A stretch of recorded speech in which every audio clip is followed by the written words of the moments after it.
Good evening. Now it's Tishri. It's 9:08 p.m. Sunday evening, October 27, 2024. Tishri.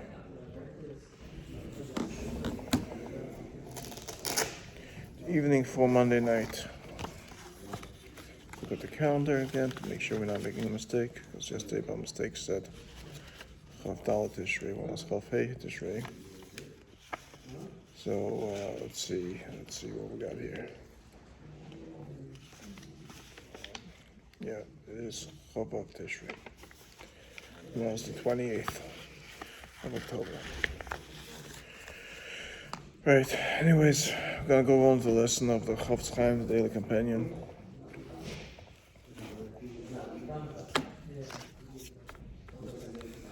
A little exhausted and very hard. Still managing without a bed, without a place to rest. I was tired before when I was learning a life shul. I had to come now to the Hampshire Heights shul. So I got tired and that life shul went around the corner to a supposed to be a quiet block. Tried to take a nap. Meanwhile, two girls started walking up and down along my car, disturbing my rest. It's the Kol Isha, the Kol Liglis that we hear from this Isha that walks in the night.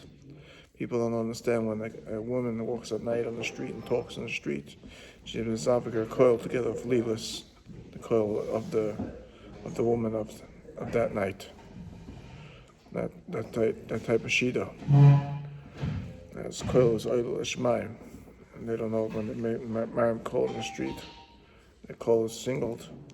Goes up to the coil of Liglis, according to Kabbalah. People understand what that means.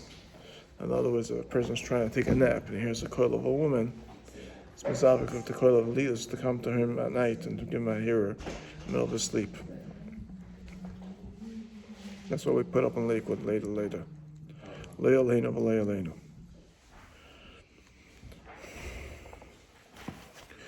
When Shalom Yosef and Echad Yam V'Chan Shekeni Yom Chalim and Yishvan B'Yid Shonim Hashem Halim Chilas and Zayim Adav Fil Yish Yochid Choshkein HaKol Yisrael Chilek Mahem Choshkein HaShalom and Beish Kodesh Baruch Hu Zayim Adav Shevach Sheker Nilfa Machlik is Kas Gai V'Anois Tavon and Bonas Pon L'Tzonis Chalib Osir Shekeni Shalei Dav Kin Dover Tzach L'Yoni Nufi Nashi Kol V'Eis L'Shman not any other places is either better. But I have the same problem. Well, stuck in my van. I have to try to get some rest. Always get him every time up and down when the ladies walked up and down the block, talking, chatting away. It's crazy. Ridiculous. Plus ridiculous. All right. Walking in his ways. Object of curse. Tishri. The truth hurts. The first chapter, Sefer Chaim, some common myths concerning Lashon Hara are shattered. Chaim begins by correcting the single biggest misconception, a point so crucial that it is expressed in the chapter very first words. Also, the Sapik and Nuschaveda Fila and Musgoma is forbidden to relate derogatory information about the person, even if information is true. The Chofetz Chaim continues. In other words, if a person says he's a piece of garbage, even though it might be true, it's still Lashon Hara. It's also to be said over. It's forbidden to relate derogatory information about a person, even if the information is true. The Chofetz Chaim continues, and then it can be Chazal Chamok Lashon Hara. Sages of blessed memory define its activity as Lashon Hara. Recounting of the true derogatory information about another is the classic case of Lashon Hara. Each of us can recall a conversation in which someone told us Lashon Hara. We could probe the mind of the speaker and study his rational and relating something derogatory about a fellow Jew. We would like to find that he felt justified in repeating it, since the information was true. If we were to suggest to the speaker that this lashon hara 9 times out of 10 he would respond, but it's true. Now, in other words, every yid has a cheskes kashrus. Now, if someone's speaking derogatory about a yid, so obviously, even though it might be true, but it's false, because the object of a yid is always to have cheskes kashrus. So how long could he go on speaking about this derogatory speech? Forever. You can't, because it doesn't last. As a yid has a cheskes kashrus, he always rotates back to his cheskes kashrus, whether the truth is true or not. So in other words, some people told me about Satmar and Zionist. Now, they complained about Zionists in 1958 when it broke out, or 1953 when it was. Well, now it's 2024. Is it the same Zionist? No, because Yid has cheskes kashrus. They can't be going with the same thing. If they're going with anything, if they're dealing with a false thing, it can't be existing the same false thing now in 2024. Because the Yid has a cheskes kashrus. Eventually, it turns back to where they come to the soul of truth of Torah, and it won't be lasting. Now, if the derogatory information were about the speaker's brother, father, son, or daughter, he would surely be much more reluctant to share it with us. The justification that it's true would be overshadowed by the natural protective feeling we have for people whom we love.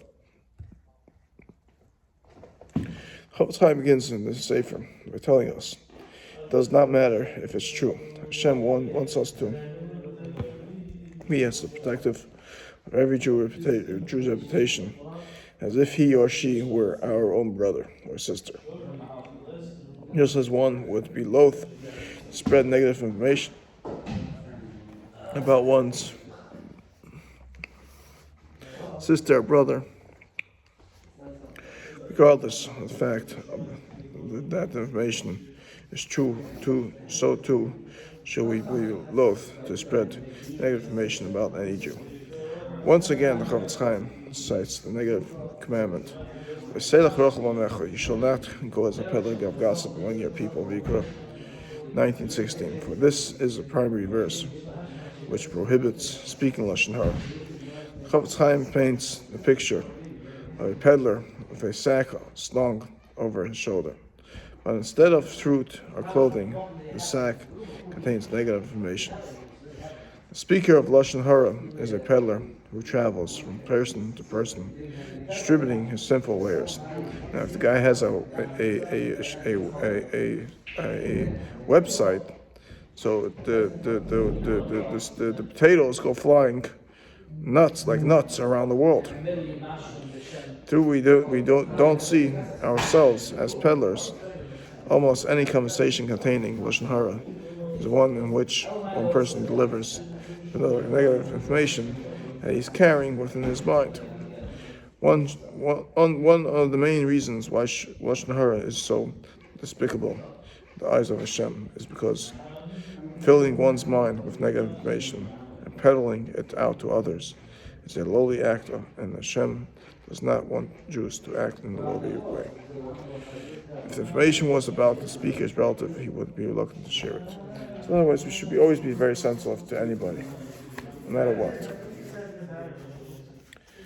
So that's another reason why I left Monroe, because dear, once they feel like they have to bury someone, they have to bury him. That's the way it is. I heard how many people they end up in the hospital and they just paid off the doctors basically to finish them off, or put them in the wrong hospitals. Such places, people don't come out alive. So we want to be from Miyah Isha Chofetz Chaim, those who choose life, those who feel for each other, those who want love for each other. We don't want to share any negative information about anybody, and any individual, of course, to source, or even hurt each other's feelings. Chas Shalom end up in that situation the way I am in now. And if God forbid those two girls ever have to end up being homeless and be on the street and stinking like a horse do, and have to try to sleep in a car, and people walk by those two girls and disturb them from their sleep. We'll see how they will react. Anybody wants to donate to this shiur, donate to 848-238-4432. Cell number to Yaakov Yisrael Stern, 848-238-4432. Thank you very much. Tzlacha Rabba, should hear good news and everybody should find a job already. Whoever needs a job. And it should be the end to this homelessness already. Call to the bench.